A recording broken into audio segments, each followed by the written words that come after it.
Bem-vindos ao Pão Nosso de Cada Dia. Iniciamos com toda a igreja este tempo comum, onde vamos seguir com a catequese de Mateus para nossa vida, para o nosso crescimento espiritual, a nossa amizade com Deus, conosco mesmo e com o outro. E neste final de semana, a liturgia nos apresenta algumas coisas que penso é importante para a gente recordar. Deus, Ele quis um povo especial para si, um povo que fizesse a sua vontade. E essa vocação desse povo eleito, desse povo escolhido, aparece já no Monte Sinai. E esta vocação chega à plenitude no monte na Galileia, onde o próprio Jesus, então, convoca aqueles simples galileus e os manda para a colheita messiânica, para o trabalho missionário, para implantar esse reino de Deus, ou seja, fazer que a vontade de Deus aconteça. E eles são, portanto, o verdadeiro povo de Deus, que tem nas mãos a missão de realizar o que Jesus realizava. Então, Jesus coloca na mão dos seus discípulos a missão de fazer tudo aquilo que ele fez em vista desse plano de Deus. Assim, nesse final de semana, já a primeira leitura, que é tirada do livro do Êxodo, capítulo 19, versículo 2 a 6, mostra a eleição desse povo, a escolha que Deus faz desse povo para si. A função sacerdotal desse povo escolhido é proclamar o senhorio de Deus em todas as nações. Lembramos que historicamente esse povo tinha saído do cativeiro em torno do ano 500 a.C. e os sacerdotes estavam então reorganizando a vida deles em torno da fidelidade a Deus, da fidelidade à aliança. E a vocação desse povo não é dominar os outros povos, como era o costume na época, mas se mostrar a transcendência de Deus e o amor fiel com que Ele protege e cuida de cada um deles. O povo lembra a libertação do Egito e agora está sendo liberto do cativeiro da Babilônia. E esses feitos de Deus, então, lembrados, é o que mostra essa fidelidade, o amor de Deus por essa sua porção eleita, esse povo escolhido. E Deus os conduz como que em asas de águia, diz a palavra. Isso é o que eles chamam de aliança, cuidado, de eleição e predileção que Deus tem por eles, não por outra coisa, para outra coisa, mas para que eles possam ser as testemunhas. A segunda leitura deste final de semana é tirado da carta aos Romanos, capítulo 5, versículos 6 a 11, mostra a compaixão e a misericórdia e esse amor gratuito com que Deus nos amou. Amou até mesmo quando éramos inimigos, e essa é a maior prova de amor. Amar quando se é inimigo, e prova maior Deus não poderia dar desse amor. Então este povo novo de Deus é construído como que de pedras vivas, que formam uma comunidade de testemunhas que chega até o fim. Então, no mundo desorientado, a ser questionada, a ponto de questionar a razão da esperança. Então, um mundo que não sabe para onde vai, segundo a carta aos Romanos, então é importante que a comunidade ofereça uma luz para essas ovelhas que estão sem pastor.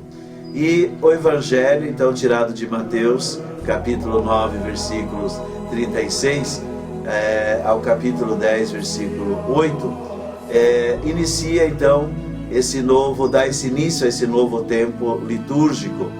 E no início desse novo tempo litúrgico, que é o chamado tempo ordinário, tempo comum, então iniciamos com o discurso apostólico de Jesus, ou o chamado sermão missionário que Jesus faz à sua comunidade, à sua igreja.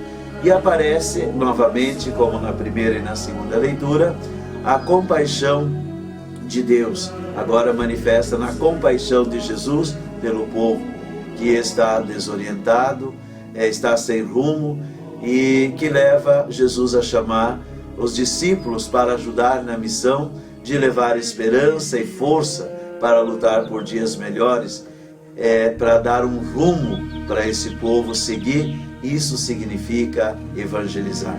Eles receberam a graça, portanto, receberam a graça de graça, e por isso é que são enviados com os mesmos poderes de Jesus.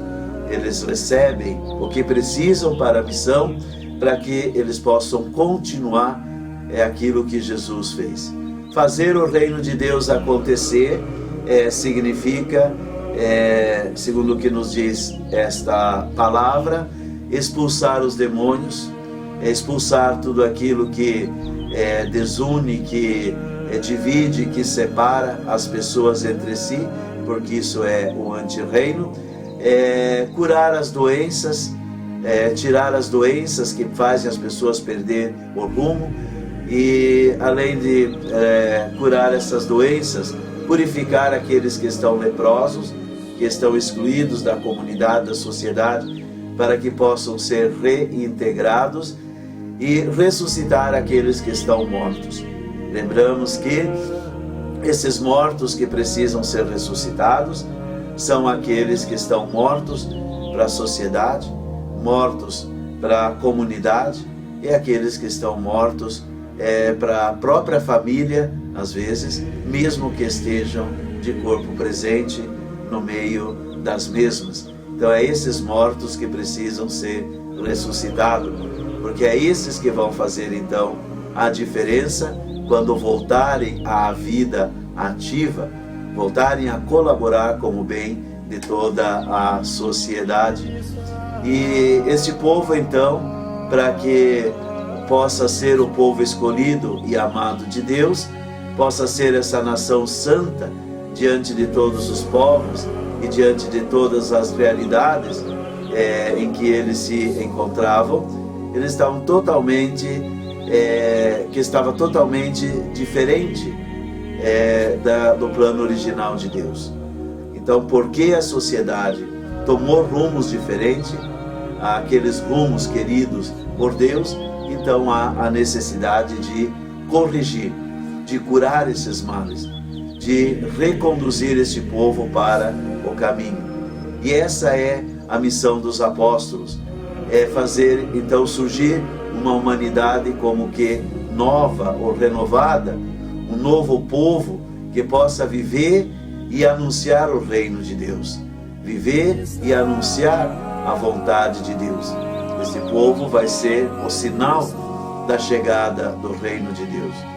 E esta comunidade de reconciliados vai devolver a esse povo sofrido, desorientado, abatido, a esperança e a vontade de viver.